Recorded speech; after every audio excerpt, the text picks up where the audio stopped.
English.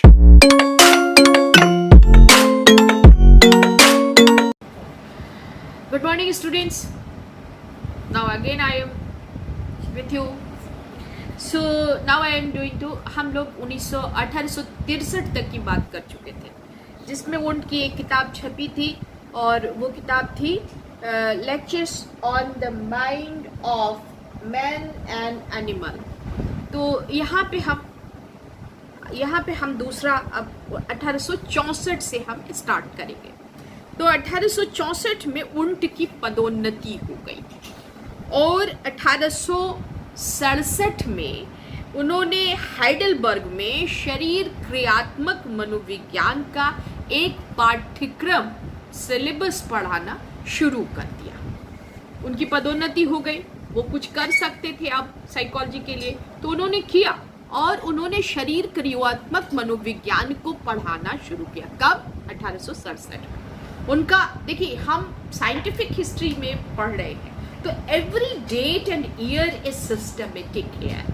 हम किसी को भी ऊपर नीचे नहीं कर सकते हैं, क्योंकि हम एक विषय के साइंटिफिक स्टडी हिस्टोरिकल स्टडी कर रहे हैं।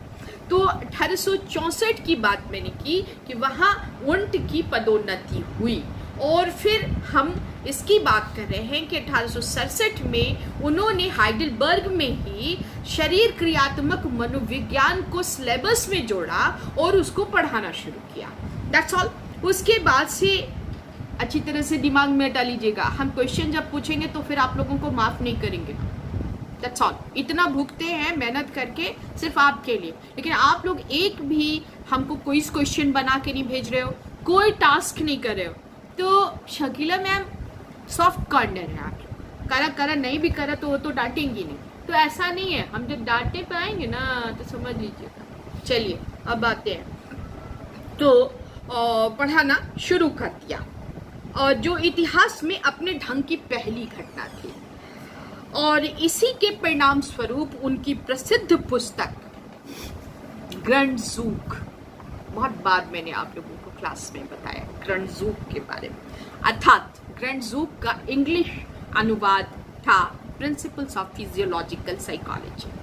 प्रिंसिपल्स ऑफ फिजियोलॉजिकल साइकोलॉजी तैयार हुई, जिसका पहला खंड 1873 में पब्लिश हुआ। 1873 में पब्लिश हुआ और दूसरा खंड 1874 में हुआ। तो ये जितने भी डेट्स हैं ये बहुत इम्पॉर्टेंट है उनकी लाइफ के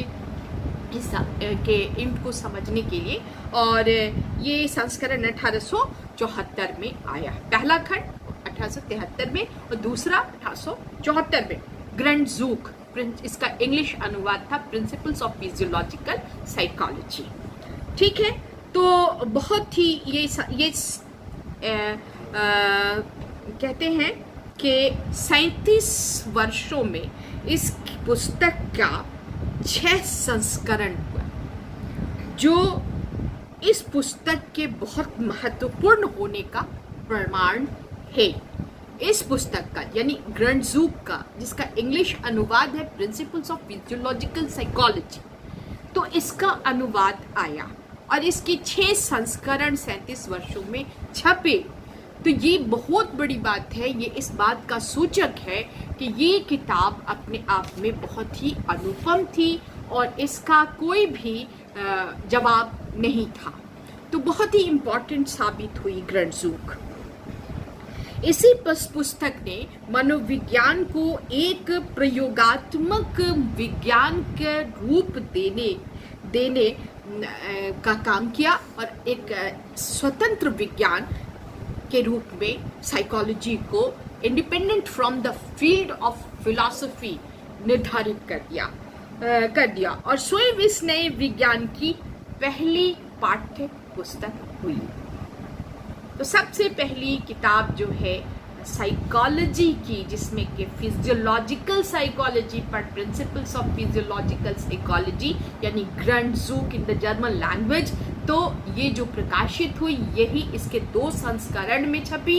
ये 1874 में, रिपीट कर रही हूँ, 1873 में और फिर 1874 में। और इस पुस्तक से ये इतिहास की एक बहुत बड़ी घटना थी और इस पुस्तक ने ही यही पुस्तक मनोविज्ञान की पहली पाठ्य पुस्तक बनी। सो यू मस्ट रिमेंबर कि ग्रंटज़ूक नाम था जिसका इंग्लिश में अनुवाद था प्रिंसिपल्स ऑफ फिजियोलॉजिकल साइकोलॉजी।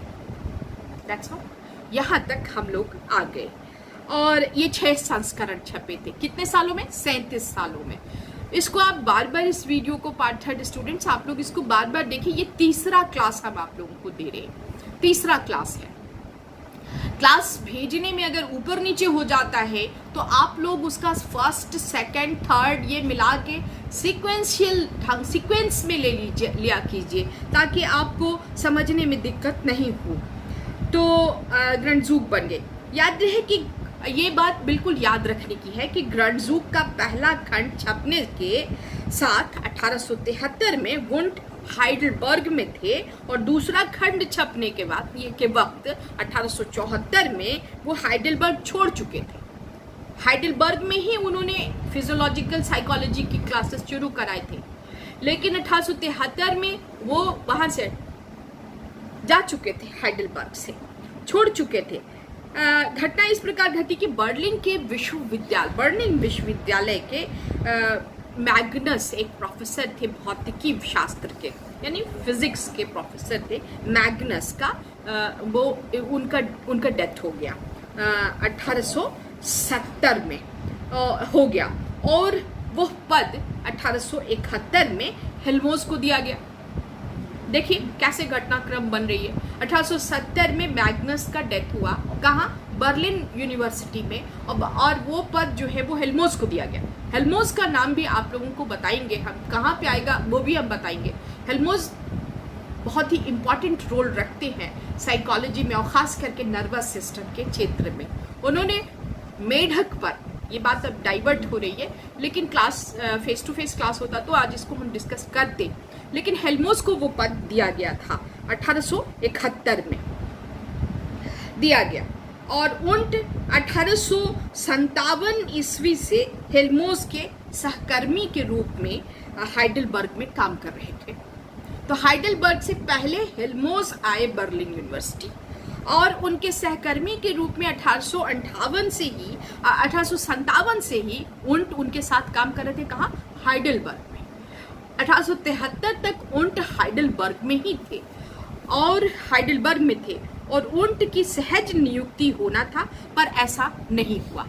उनकी नियुक्ति वहाँ उस बर्लिन यूनिवर्सिटी में होनी थी, लेकिन हेल्महोल्ट्ज़ के बाद उस पद पर वुंट को ही आना था, लेकिन ऐसा नहीं हुआ। इस पद पर कुहने की बहाली हुई। ये बहुत लंबी बहस इस पर छिड़ जाएगी, लेकिन 1874 में तुलनात्यधिक बने थे। बोरिंग की पुस्तक प्रयोगात्मक मनोविज्ञान का इतिहास, बोरिंग ने एक किताब लिखी थी हिस्ट्री ऑफ एक्सपेरिमेंटल साइकोलॉजी, तो उसमें उन्होंने मात्र 2 जगहों पर उनके नाम लिखी थी। संभवतः वुंट की, यहाँ तक हम लोग ये रहते हैं, वुंट और हेल्महोल्ट्ज़ 17 वर्षों तक सहकर्मी रहे थे।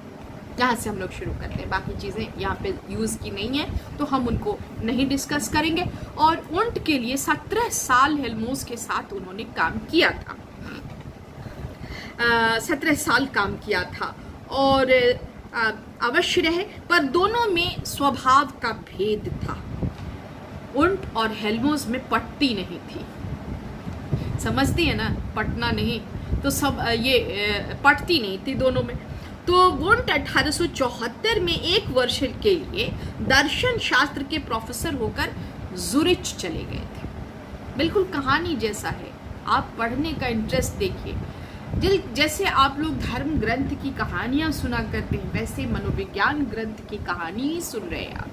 ये कैसे वुंट के सफ़र जो हैं वो कैसे कैसे आज जो हमने यहाँ पे शुरू किया है 1864 से लेके हम 1874 तक आ गए हैं।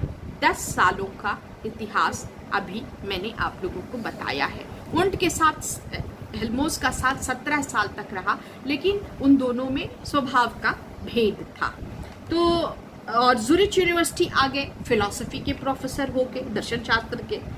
चले गए और वहाँ 1875 में लिप्जिग विश्वविद्यालय में दर्शन शास्त्र के प्रोफेसर होके चले गए। फिर 1874 में आए जुरिच, और फिर लिप्जिग विश्वविद्यालय जो उनका होम यूनिवर्सिटी थी उनकी, जहाँ उन्होंने साइकोलॉजी को वहाँ यही इसी लिप्जिग विश्वविद्यालय में वो आ गए थे वहाँ से।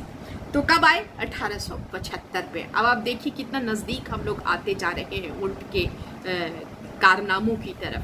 किताब तो उन्होंने पहले लिख दी थी, उसका नाम था ग्रडजूक बिट्रेज। उनके जर्नल थे, उनके लेक्चर्स का कलेक्शन फिर छपा, जो बहुत बार छपा। तो ये सारी चीज़ें आप बार बार इसको सुनिए। ये तीनों वीडियो बहुत ही इंपॉर्टेंट होगा। ये तीसरा है, फिर चौथा भी आपको देंगे। तो ये जो प्रोफेसर होके चले गए लिप्जिग विश्वविद्यालय, वो लिप्जिग पहुंच गए और होकर चले गए और अपने जीवन के अंतिम 45 वर्ष वहीं रहकर 31 अगस्त 1920 को उनका इस महान विज्ञानी का देहावसान हो गया, यानी इस नश्वर शरीर को छोड़कर वो खत्म हो गए, एक्सपायर कर डेथ हो गई उनकी 1920 ईस्वी में। प्रोफेसर होके चले गए। उन्होंने 45 वर्ष यहीं बिताया। कब से? 1875 से लेकर 1920 तक लिप्जिग विश्वविद्यालय में ही उन्होंने अपने आप को रोक के रखा। उनका सफ़र कहीं और किसी दूसरी यूनिवर्सिटी में नहीं हुआ, क्योंकि यहाँ उन्होंने अपना काम बहुत बढ़ा लिया। ऐसा संदेह किया जाता है कि हेल्महोल्ट्ज़ ने 1894 ईस्वी में भी वुंट को बर्लिन विश्वविद्यालय का प्रोफेसर नहीं बने। वो ये सब झगड़े झंझट की बात हम लोग नहीं करेंगे। लिप्जिग में अब लिप्जिग हमने पहुंचा दिया इस वीडियो में।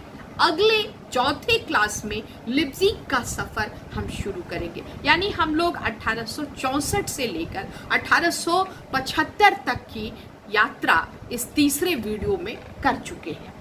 Bye students.